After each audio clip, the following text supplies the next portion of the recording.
আসসালামু আলাইকুম। আশা করি সকলে ভালো আছেন।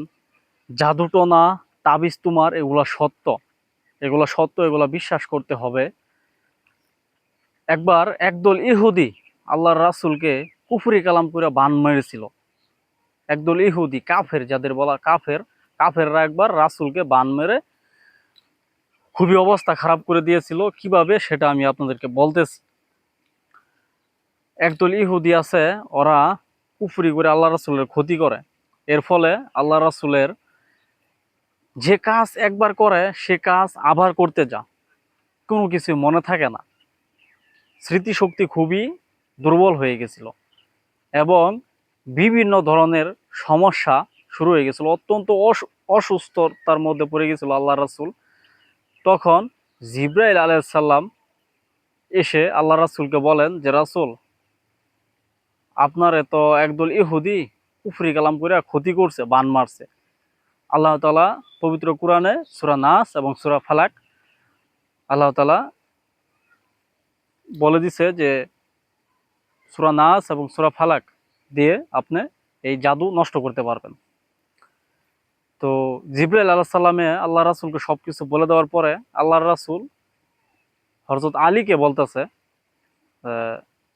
হযরত আলী, তুমি ওই কুয়া থাইকা দেখো কিছু পাও কিনা, তুমি কুয়ায় নাইমা চেক করে দেখো কিছু আছে কিনা। তো কুয়া থাইকা হযরত আলী নাইমা দেখে যে কুয়ার মধ্যে চুলের মধ্যে 11টা গিট দেওয়া।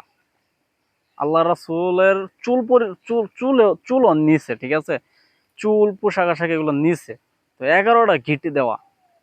তারপর রাসূল সাল্লাল্লাহু আলাইহি সাল্লাম সূরা নাস এবং সূরা ফালাক একবার করে পড়ে একটা করে ফু দিছে এবং গিরাগুলো খুলছে। 11 বার এইভাবে সূরা নাস ফালাক পড়ে ফু দিছে এবং খুলছে, গিরাগুলো খুলছে। খোলার ফলে আল্লাহর রাসূল জাদুমুক্ত হয়েছিল। এরপর থেকেই পবিত্র কোরআনের মধ্যে বর্ণিত আছে যে জাদুটোনা, বান, কুফরি কালাম এগুলো সত্য, এগুলো বিশ্বাস করতে হবে। একদল মানুষ আছে এগুলো বিশ্বাস করে না, এগুলা হাসি ঠাট্টা ভাবে উড়াইয়া দেয়। যারা শিক্ষিত আছে, বিশ্ববিদ্যালয়ে পড়ে, ইয়াং জেনারেশন, শহরের দিকে থাকে, ঢাকা শহরে, ঢাকা সিটিতে থাকে, দেশের বাহিরে থাকে, লন্ডন, ইউরোপ কান্ট্রিতে থাকে, ওরা হেসে জিনিসটারে উড়িয়ে দেয়। যারা প্রকৃত মুমিন, যারা প্রকৃত মুসলমানের বাচ্চা মুসলমান, তারা কখনোই এই জিনিসটাকে হেসে উড়িয়ে দিতে পারবে না। কারণ আপনি যত শিক্ষিতই থাকেন না কেন, কোরআন বিশ্বাস করতে হবে। কোরআন যদি আপনি বিশ্বাস না করেন, আপনি যদি জাদুটোনা বিশ্বাস না করেন, তাহলে আপনি আল্লাহকে বিশ্বাস করতেছেন না, আল্লাহর কোরআনকে বিশ্বাস করতেছেন না। আপনার তো ঈমান একেবারেই ধ্বংস হয়ে যাবে। সেজন্য কোরআনের মধ্যে কোনো ভুল নাই, কোনো ত্রুটি নাই। আজ পর্যন্ত কেউ কোরআনের ভুল ধরতে পারে নাই। যত বড় বড় ইহুদি আছে, ওরা কোরআন রিসার্চ করতে গিয়া, কোরআনের ভুল ধরতে গিয়া ওরা মুসলমান হয়ে গেছে। কোরআনের ভুল ধরার কোনো সিস্টেম নাই, কোনো অপশন নাই। পৃথিবীতে কোনো সিস্টেম নাই কোরআনের মধ্যে ভুল ধরার মতো কোনো ব্যক্তি নাই।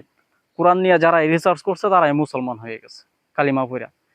তো এই কোরআন যদি আপনি বিশ্বাস করেন, কোরআনের আয়াতকে আপনার বিশ্বাস করতে হবে। কোরআনের মধ্যে যতগুলা জিনিস লেখা আছে আপনাকে বিশ্বাস করতে হবে। কোরআনের মধ্যে লেখা আছে যতটুকু সত্য, এবং স্বয়ং আল্লাহর রাসূলকে কুফরি কালাম ছাড় দেয় নাই। কুফরি কালাম এতটা ক্ষতিকর, এতটা খারাপ, আপনাদেরকে বিশ্বাস করতে হবে ইনশাল্লাহ। আমি জানি না কতটুকু আপনাদেরকে বুঝায় বলতে পারছি। হয়তো বা যদি আমার জায়গায় যদি কোনো হাফেজ অথবা মাওলানা মুফতি থাকতো, হয়তো বা আপনাদেরকে খুব ভালো করে বোঝাতে পারতো। আমি জেনারেল শিক্ষিত, তো এই জন্য হয়তো বা আপনাদেরকে তেমন ভাবে বুঝাইতে পারি না। ইনশাল্লাহ আপনারা বুঝে নেবেন, ঠিক আছে? আমার কথাগুলো বোঝার চেষ্টা করবেন ইনশাল্লাহ। তো ভালো থাকবেন সকলে, সকলের সুস্বাস্থ্য কামনা করি। আসসালামু আলাইকুম।